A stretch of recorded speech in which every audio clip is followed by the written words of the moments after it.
Welcome to Q&A Selling Online, with answers to questions about creating an online empire, promoting products, or building a brand. Your host, private label and e-commerce entrepreneur, Quinn Amorm. Welcome to the show, my friends. Today we have with us a very special guest. He is the CEO of the International Trademark Association, the INTA, which is this association. It's been around since 1878. The headquarters are in New York. It has offices in Brussels, Santiago, Shanghai, Singapore, Washington, you name it. They are all over the world. And we have with us today here Mr. Etienne Sanz de Acedo. So welcome to the show, Etienne. How are you doing today? I'm doing fine, Quinn. How are you doing? Very good. Before we get into all of this, please tell us what exactly you guys do. Yeah, sure. We're the biggest brand owners organization. We're in total 7,200 big corporations, SMEs, entrepreneurs, and law firms from all around the world. In total, around 32,000 individuals from 190 countries that are involved within INTA. We're a not-for-profit, and our mission is to get better laws to equally protect brand owners and consumers. That sounds very simple, but it's a very complex duty. And we try to do our best to, as I said, protect brands, promote brands, and also make sure that, consumers can purchase in a safe environment. So when I apply for a trademark registration for my business or my brand, does it go through ITA?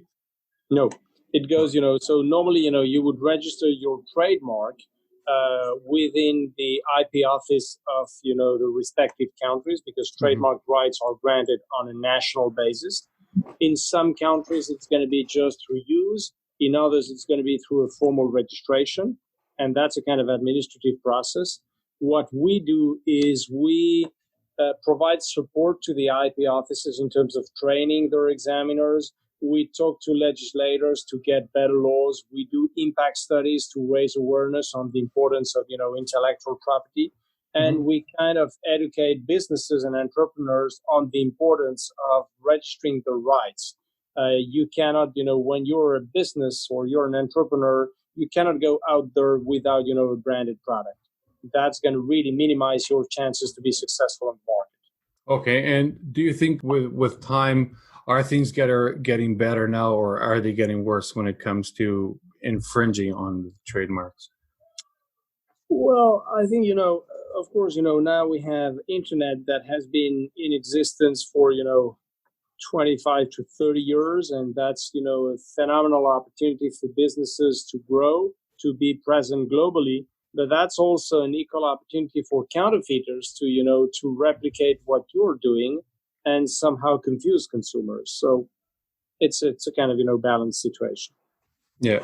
So when do you think a brand owner should apply for a trademark? Is it right when they're planning things, or should they get into it after they already think the business is successful?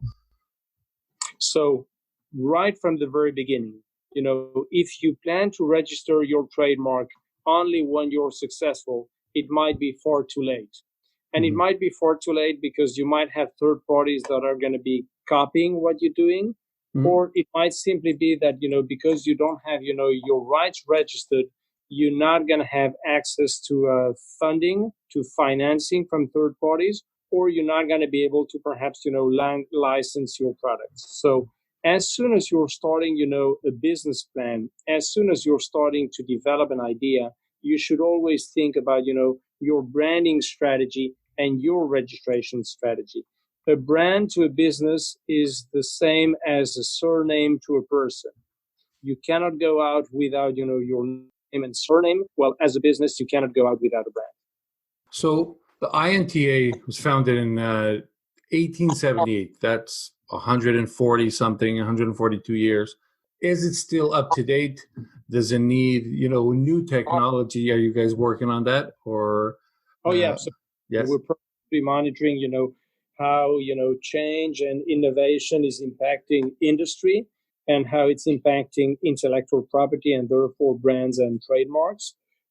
But we're also looking very much at, changes in consumer trends. And we're noticing a lot of that. As we mentioned before, internet, just appeared in the 90s. Mm-hmm. Since then, we've had the explosion of social media. We currently have almost, 4 to 5 generations that are coexisting at the moment. We talk, of course, a lot about, the Gen Zers, the millennials, but, we have as well, the baby boomers. We have other generations. And all these consumers are in the market and they have different behaviors. And it's important for businesses to understand that and to interact the right way. And it's also important for brands to understand that issue. Yeah, I wanted to touch on that. Are the younger generations more protective of their own IP and more respectful of others' IPs, or it doesn't make a big difference from generation to generation when it comes to respecting others' IP or their own? So we recently, issued a study on, Gen Z insights on brands and on counterfeit products. And I think it's very interesting. It was a study that was performed in 10 countries worldwide. So we had the United States, we had China, we had Italy, we had Russia, we had countries in Asia and Latin America. And the trend is very similar. And what is interesting is that 79% of Gen Zers have a strong respect for the value of people's ideas and creations.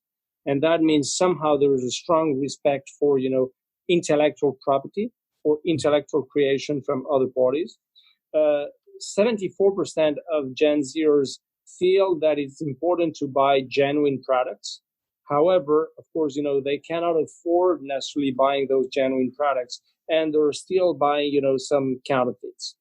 Now, talking about, the respect for IP and the need to buy genuine, I think that's somehow related to, the idea of, being ethical, of being fair.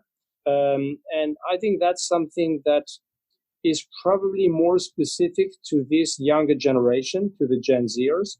However, I think, the concept of respect for intellectual property is something that has been existing over years.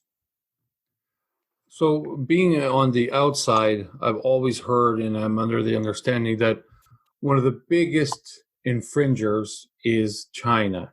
Mm-hmm. Is that still the case? Is something being done to stop that, to educate them? Well, I think it's definitely true. That's still the case today. However, I would probably, raise two caveats to that idea. The first one is that now you see strong brands, strong Chinese brands that are being counterfeited as well.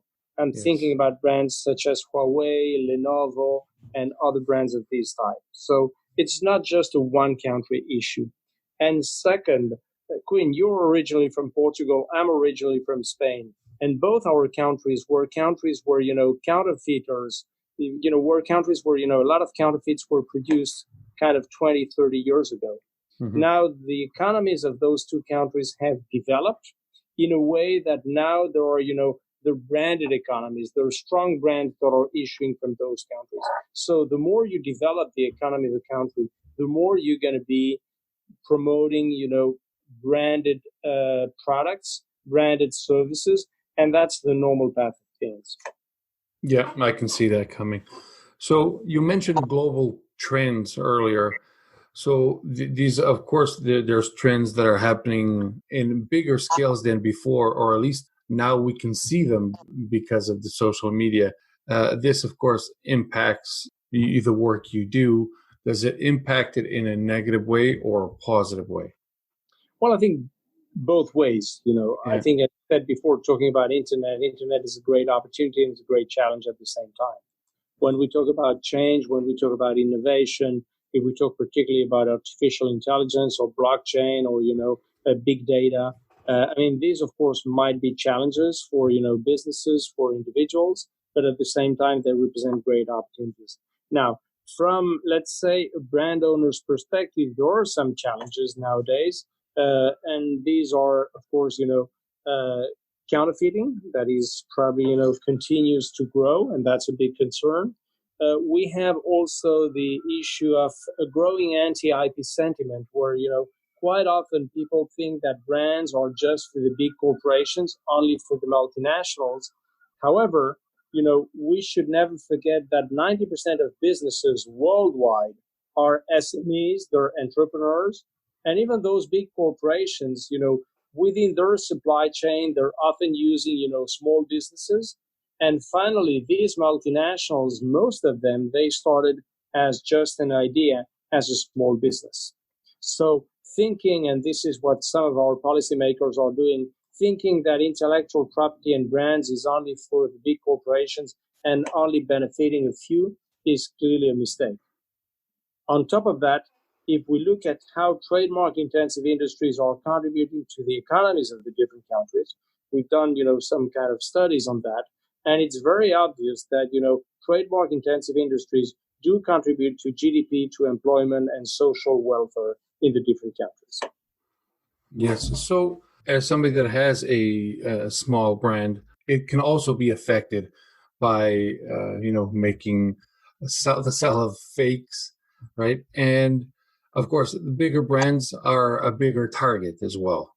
Mm-hmm. So how can someone like me, that is not a huge brand, how can someone like me protect my brand? And if I do need help, who do I go to?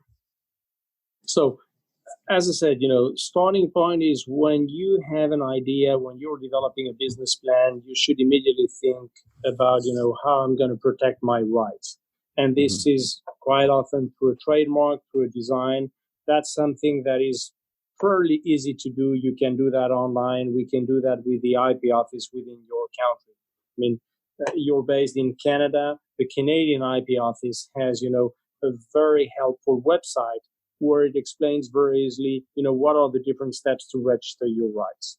That's a fairly easy, step to take.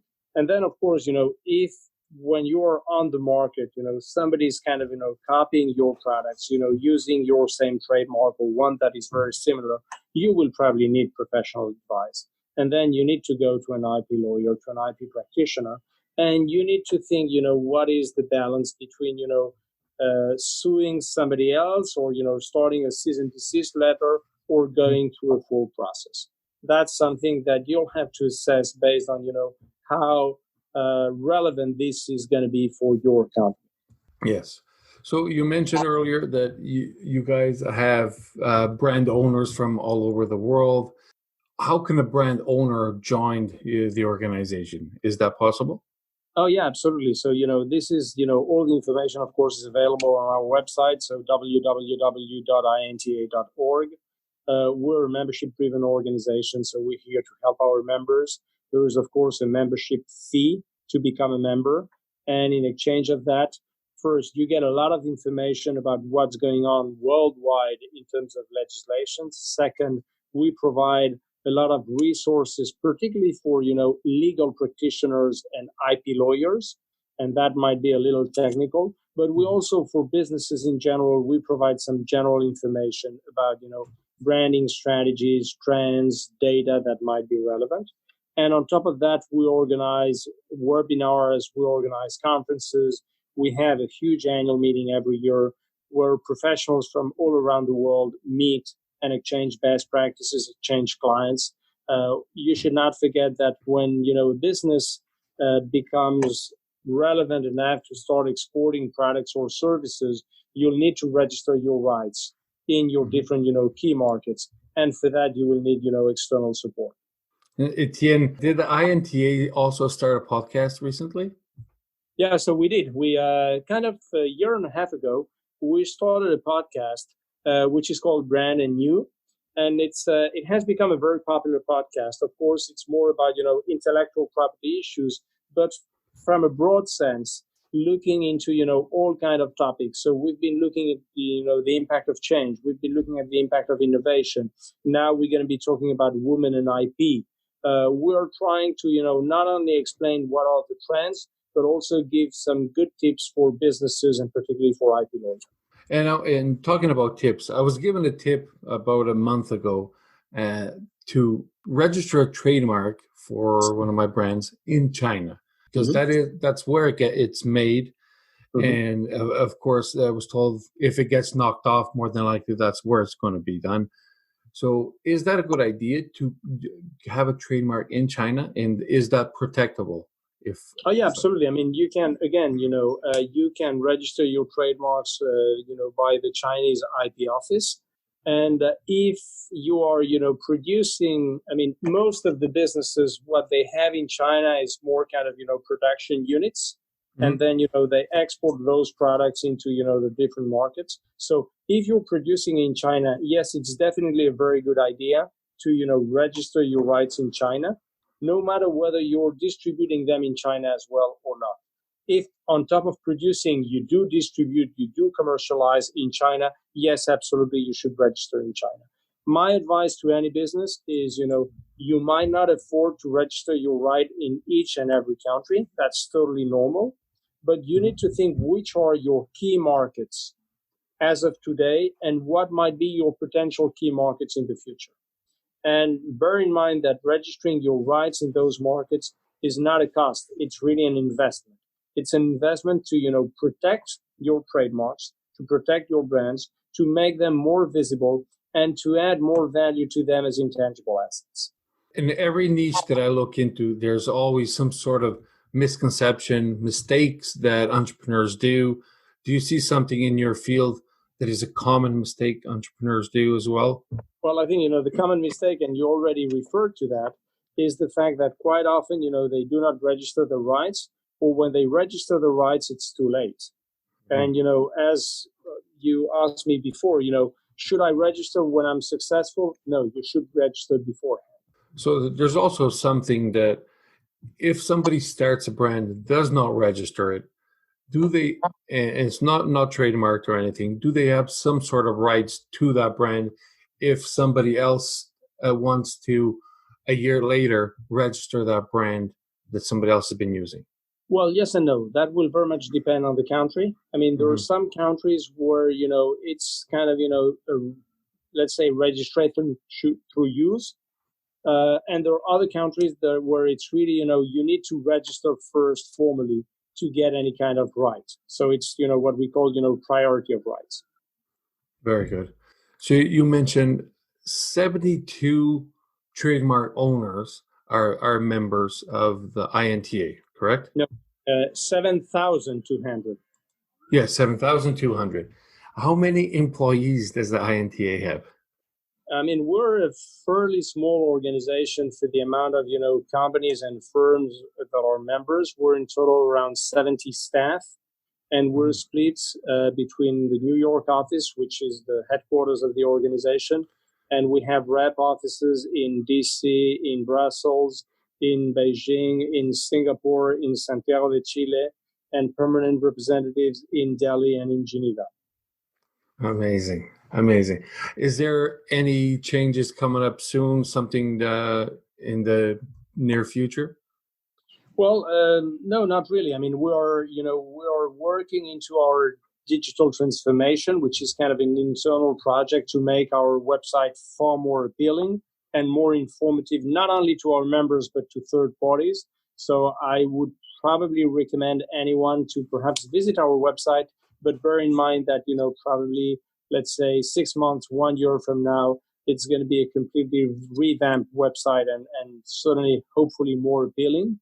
The other major event we have is our annual meeting that will take place in April 25th to 28th in Singapore, where we do expect more than 10,000 professionals from all around the world to talk about, intellectual property, trademarks, and brands.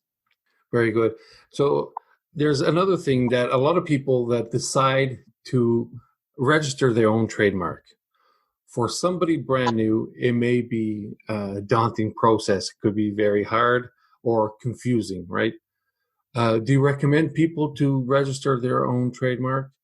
And if you do or don't, is there any changes coming to make that process a little easier? I'm not sure I heard the entire question. Sorry. A lot of people register their own trademark.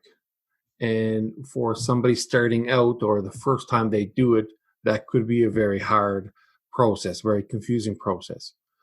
So I want to know if you recommend people to try registering their own or going directly to an attorney and get it done with an attorney.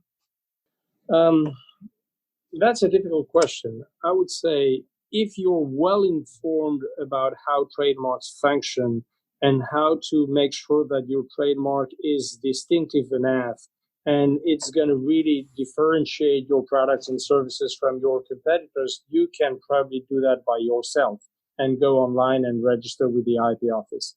However, it's always a good practice to go to an IP lawyer, to an IP professional, and check whether, your application for registration has good chances of success. And that will very much depend on whether, the sign you pretend to register is distinctive enough, whether it's not descriptive of the products and services you want to register it for, and whether there are any other prior rights already existing into the market. So my answer is kind of, you can do that by yourself, but sometimes getting some kind of advice from a professional is definitely a good idea. And again, it's going to be an investment for the future. Definitely is.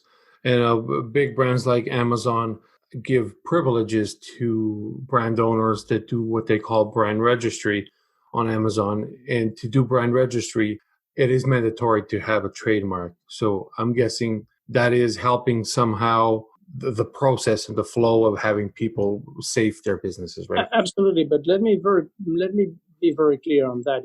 Amazon is an INTA member for sure. But, one thing is registering your right with Amazon, and that's just for, the usage on the Amazon platform. But a different issue is to register your trademark with, for example, the US Patent and Trademark Office or the Canadian IP office or the Mexican IP office. If you want to have full coverage in the market, you need to register with the official IP office. When you register with a platform, be it Amazon, be it Google, be it whatever, you're just getting some kind of protection or recognition within that platform, but that's not even, a full legal protection. Yes. So these are kind of two different things. Very good point. And another thing is there's several different things that you can register for different marks. So one could be the name, which is the most common, I'm guessing.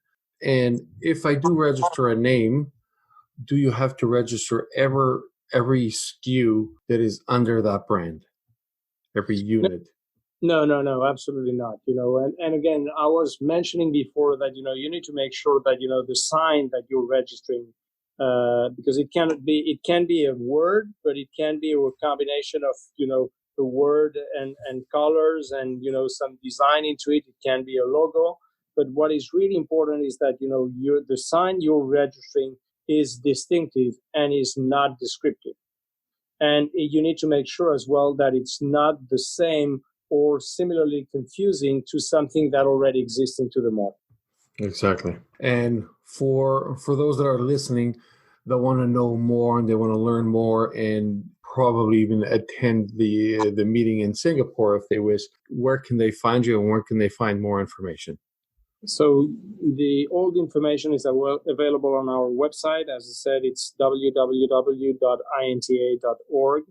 And if they have any further queries, we have, customer service, and we're always happy to answer any kind of questions. Awesome.